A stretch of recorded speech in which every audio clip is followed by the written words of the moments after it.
sama-sama tayong magiging saksi. Makibalita na tayo sa aksidente sa EDSA Guadalupe kung saan dalawang bus ang nagsalpukan. Saksilan, si Nico Wahe. Nico, anong latest?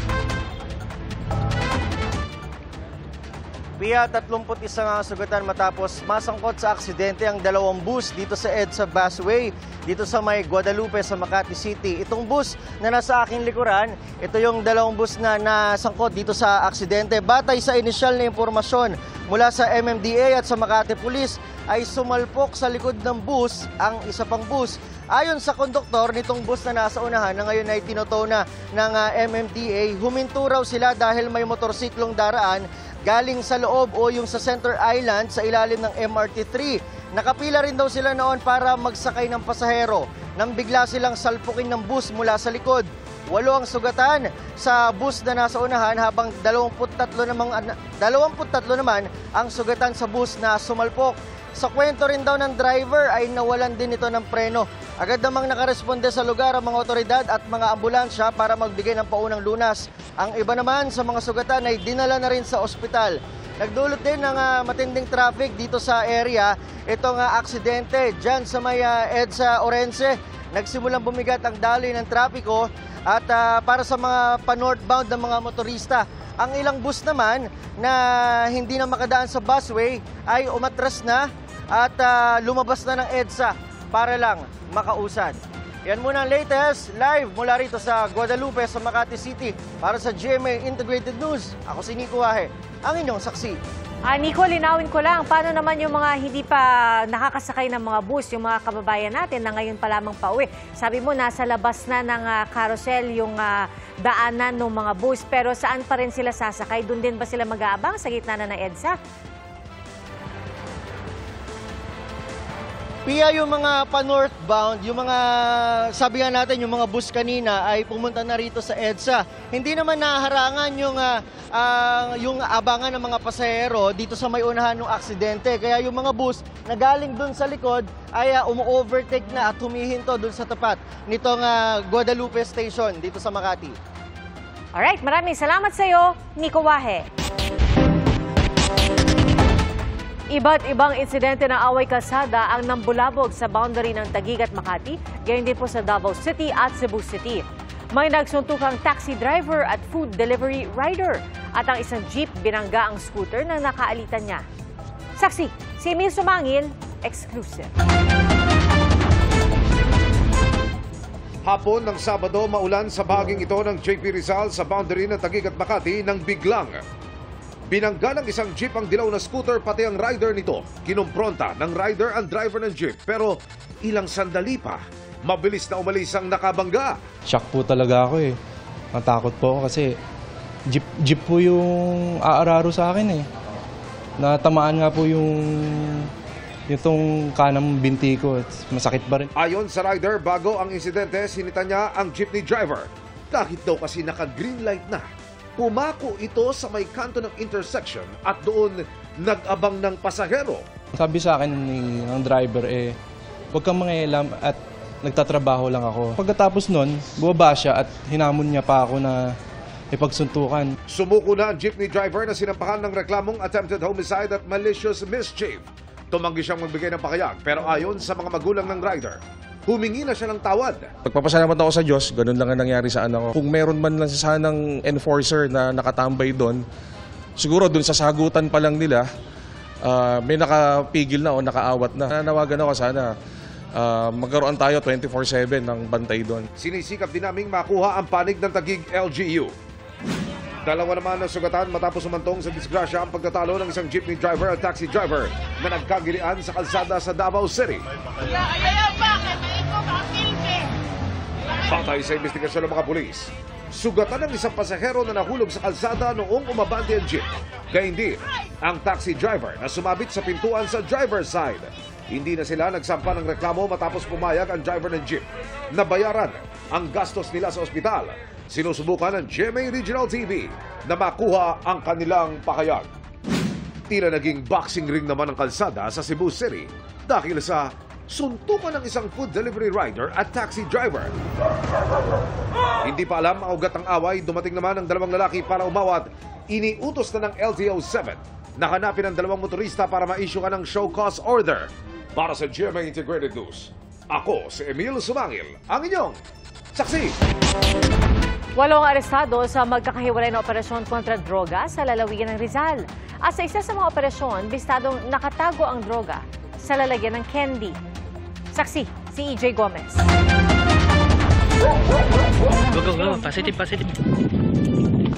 Sa madilim na lugar na ito, sa Barangay Burgos sa Rodriguez, Rizal, na corner ng mga operatiba ang dalawang tulak umano ng ilegal na droga. Huwebes ng gabi ng isagawa ng Rodriguez Police ang drug buy bust operation sa mga target na isang linggo raw minonitor. Yung mag-asawang to, mayroong nag-uutos sa kanila na kunin na itong drugs doon na katransaksyon nila through online, and then inaangkat nila, dinadala nila dito sa lugar. Ito na yung pinakamalaki naming huli dito ngayon sa Rodriguez, no? Sa loob ng isang taon.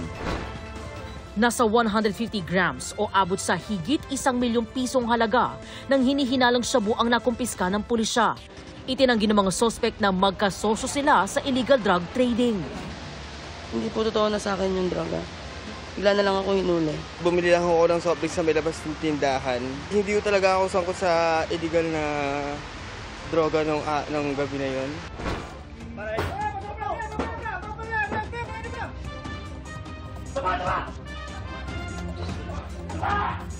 Sa Angono, 2 drug personality umano ang nadakip ng mga pulis. Naaresto ang sinasabing high-value targets na sina alias Balbal at alias Tap Tap. Nang kapkapan ng isa sa mga sospek, nadiskubre ang pakete ng shabu na nakasilid sa lagayan ng menthol candy.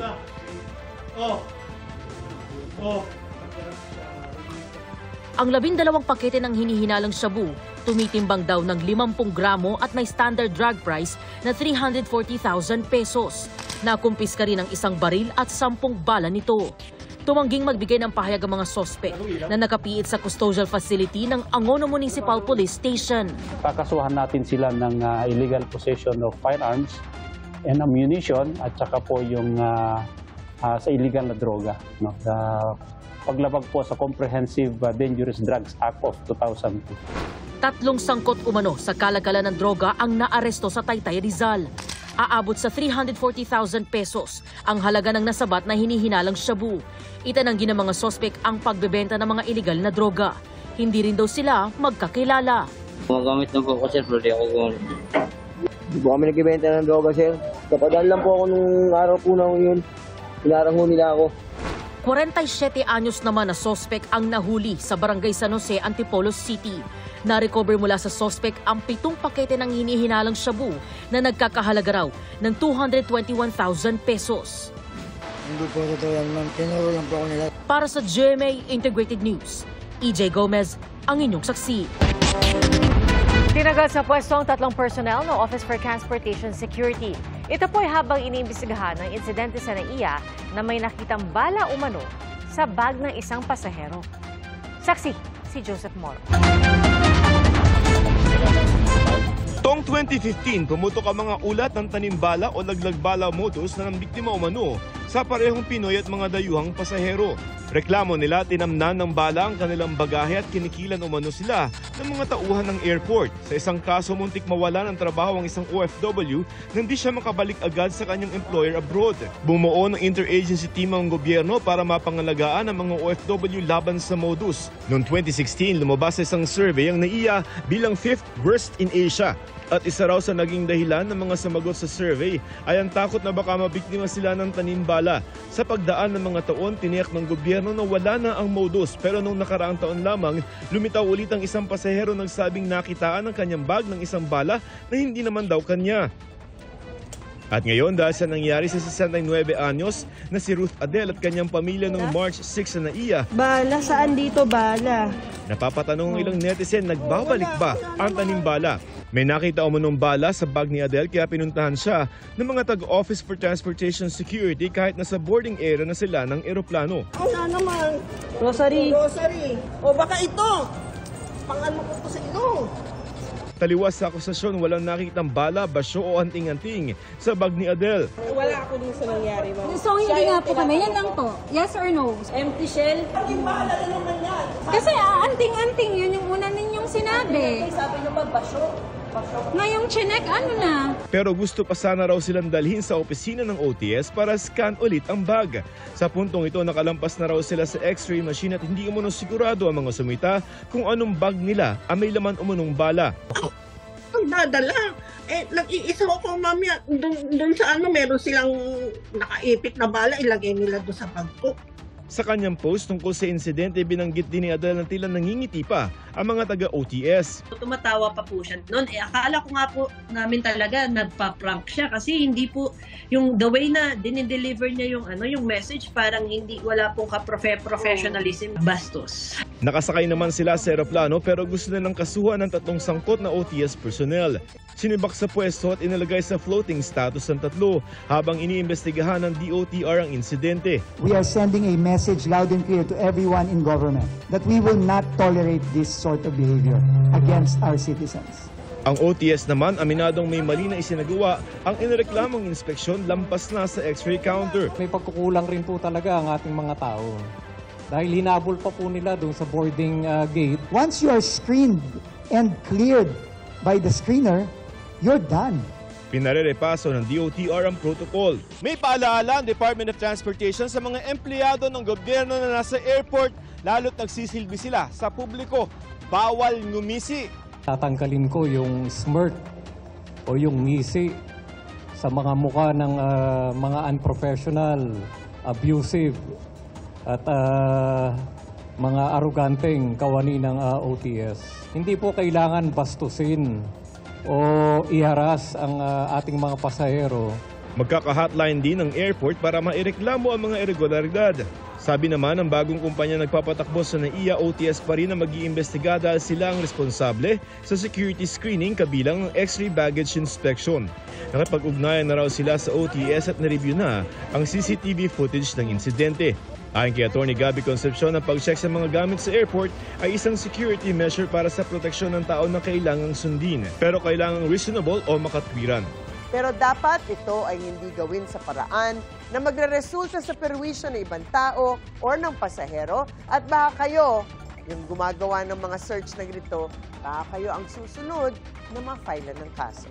Maaaring magkaroon ng criminal case, actually madami, extortion, kaso ng bribery o Anti-Graft and Corrupt Practices Act kung hinihingan pala kayo ng pera para hindi makasuhan. Para sa GMA Integrated News, ako si Joseph Morong, ang inyong saksi.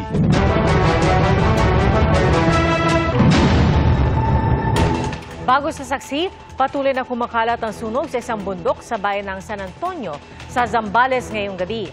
Ayon sa San Antonio Fire Station, nagsimula ang sunog kaninang tanghali. At dahil sa lakas ng hangin, mabilis itong kumalat. May ilog sa paanan ng bundok kaya posible raw na mapigil ang pagkalat nito sa mga residential area. Sa ngayon, inaalam pa kung gaano kalawak ang sunog at kung ano ang pinagmulan nito. Mga kapuso, maging una sa saksi. Mag-subscribe sa GMA Integrated News sa YouTube para sa iba't ibang balita.